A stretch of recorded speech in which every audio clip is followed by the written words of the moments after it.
Welcome to the Get Fit Guys, quick and dirty tips to get moving and shape up. My name is Brock Armstrong, and I'm the Get Fit Guy. Travel, big meals, and time crunches don't have to interfere with your fitness goals. Staying fit during the holidays is actually easier than you think, and it can even help you de-stress. We're smack dab in the middle of the mistletoe season right now. Social obligations, shopping trips, office parties, family gatherings, and other festive events abound during this holiday time, which means we are spending more time driving, flying, standing in line, and also partying. Inevitably, this leads to, less time to devote to our fitness goals. On top of all that festiveness, many of us also feel stress from our extra busy schedules. That can lead us to overindulgence. Now, okay, even though I just painted a rather unmerry picture, I want to assure you that it is possible to stay mobile and active during the holidays and also not lose focus on your fitness goals. So, with that in mind, let's look at some strategies that can help you keep moving and feel energized, and perhaps even add some extra fun and entertainment to keep you not only merry and bright, but also fit. And the first strategy is to preload your movement. I mentioned this before in an article called Supercompensation: Why a Break in Your Training is Necessary, which I wrote when I returned from traveling to Bermuda to report on a World Triathlon Series race. Now, I knew well in advance that I wouldn't have the time, the gear, or perhaps even the inclination to continue with my normal fitness routine while I was away. So instead, I loaded myself before the break. Now, you don't have to be heading to a sunny beach in Bermuda to use this strategy, though. It's a simple concept, and it's easy to do anytime you're going to be pulled away from your usual fitness routine. So what you do is, in the days leading up to the busiest part of the holiday season, simply do as much movement and exercise as you can muster. Now, as you know, fitness is actually built while you rest after a hard period of training. So, if you know a period of rest is coming in the form of, say, a holiday break, load yourself up by skipping some rest days. Do some back-to-back workout sessions, lift slightly heavier objects than usual, and push yourself a little harder, knowing that you will be giving your body some restful care very soon. Now, the second strategy is to make sure to plan ahead. In the Way Less Life Facebook group that the Nutrition Diva and I run to support people who want to stop dieting and start weighing less, I recently posted this advice. A friend of mine recently told me that he had lost his motivation to exercise. When I delved further, I realized that he was under the common misconception that when we fail to perform the desired action, it is due to a lack of motivation or willpower. But in reality, the issue was that he was relying on a vague goal of exercise more instead of making a plan. So I told him to get out his smartphone and not only plan his dedicated exercise time, but actually write it in his daily to-do list or in his calendar app. And you know what? Since then, he has only missed one of his planned workout sessions, and that was because his son was sick.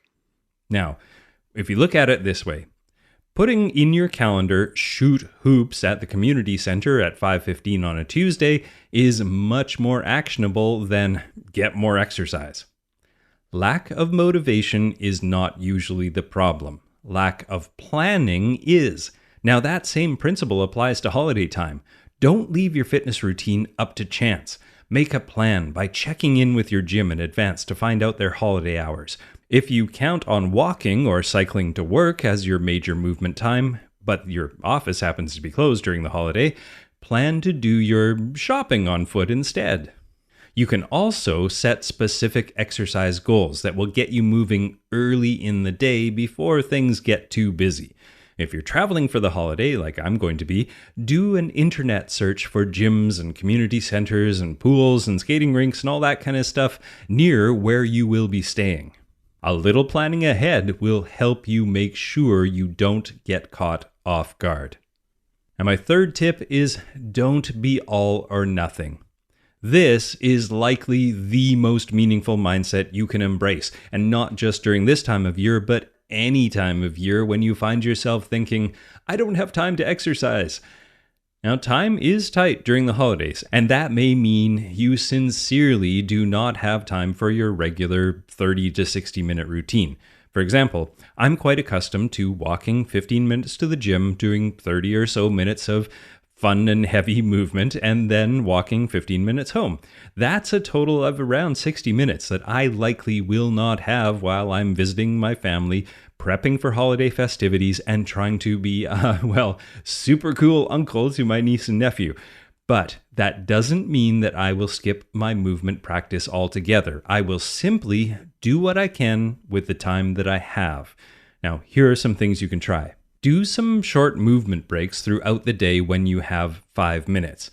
Burpees, jumping jacks, squat jumps, and other full body movements are great when you don't have much time, but you want to get your heart rate up.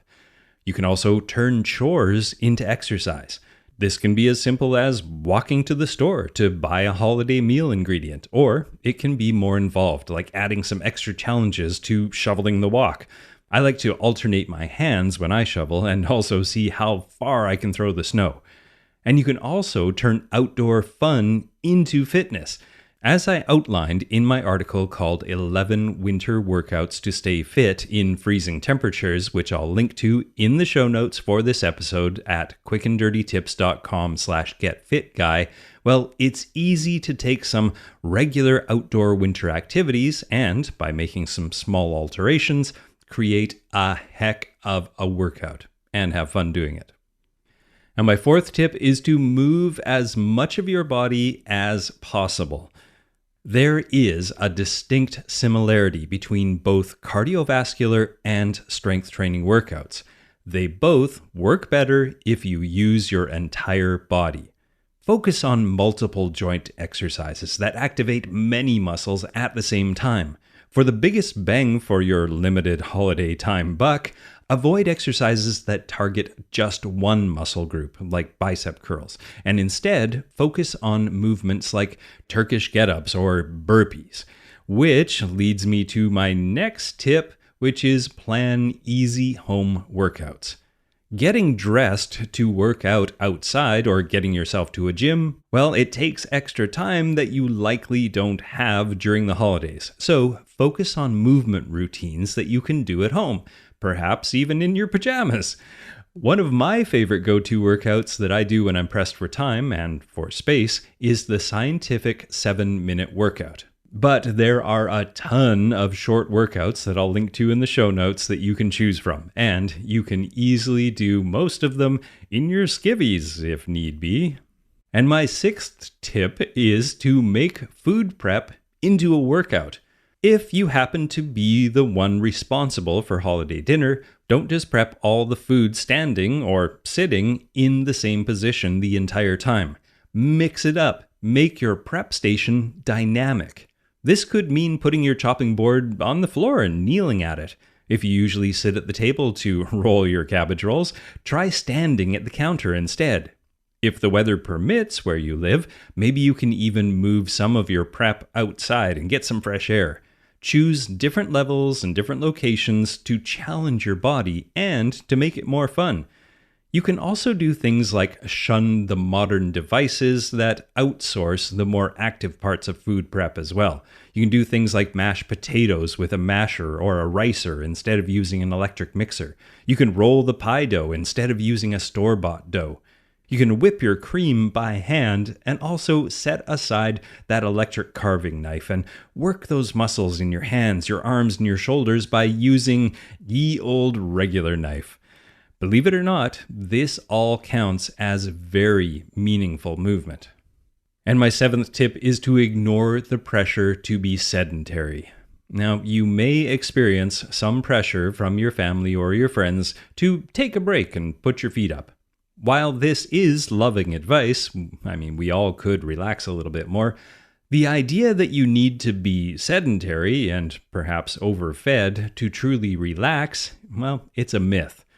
The most relaxing activity in the world can be a long walk, an easy jog, a nice bike ride, a yoga session, and the list goes on and on. Don't be fooled into sitting on your butt. Movement is both invigorating and relaxing.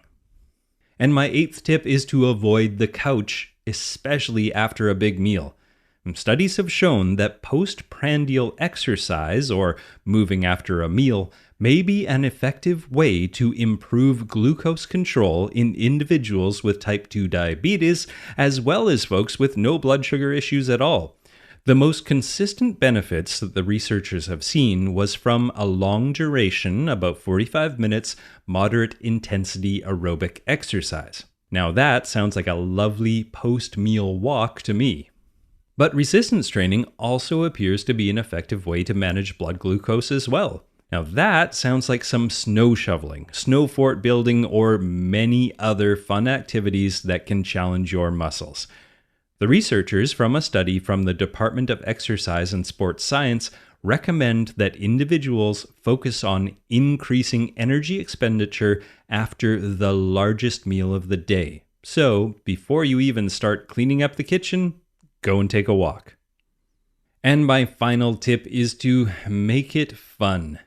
If you have family around, especially children, making your exercise time fun and game-like can be just as effective as hitting the gym.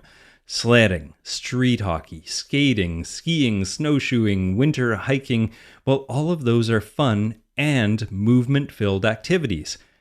Now, if it happens to be too hazardous outside for some of your family or your guests, then play your usual indoor games, but play them on the floor. This will get everyone's knees and hips working at different angles than they usually do. And yes, it is okay to have some cushions available to make it more comfortable. We're trying to move our bodies in unique ways, not punish ourselves or our guests. Now, if you need a more solid example, this is my plan. Now, I'm actually traveling on the morning of December 25th this year, so I have some added challenges. Or do I have some added opportunities? Well, you be the judge, but this is my plan. On December 22nd, 23rd, and 24th, I'll make sure to get some good, full-body workouts done, so allowing my body some extra rest time is not only permissible, it's actually encouraged. Then, on the 25th, at the airport, I will not sit in the lounge waiting for my flight to board. I will pace, stretch, squat, and keep my body moving because, well, let's face it, we sit more than enough on the plane. We don't need to sit in the lounge. Then, when I arrive, I will immediately join my nephew in a game of street hockey or go skating with my niece, or maybe both. This is great visiting time and the perfect way to shake off all that sitting that I did on the plane. Then, when it's time to make dinner, I will stand at the counter to do my part in the prep. Then, after dinner, even if it's cold and dark, I will get the entire family out for a walk. The washing up can wait. Then, once we're back from that walk, we can all settle down on the floor to play a game or two before bed. Sounds pretty great to me. And you know what? I'm actually known as the family Grinch, so this is a big step for me. Now, if this type of out-of-the-gym thinking appeals to you, make sure you check out the Way Less holiday tip sheet that Monica Reinagel, the nutrition diva, and I put together just for you. It is useful for this time of year or any time you need a boost, and you can find that at wayless.life/GFG, that's Get Fit Guy -holiday-tips. That's wayless.life/GFG-holiday-tips. And you can find that link and links to everything else I talked about today over at quickanddirtytips.com/getfitguy. All right, that's it for this week. Make sure you tune in next week when I'm going to talk about a brand new study that shows that high-intensity interval training is actually good for improving your memory, which I find super cool and really encouraging. So check that out. Now, my name is Brock Armstrong, and I'm the Get Fit Guy, asking you, what are you waiting for? Make your holidays active ones.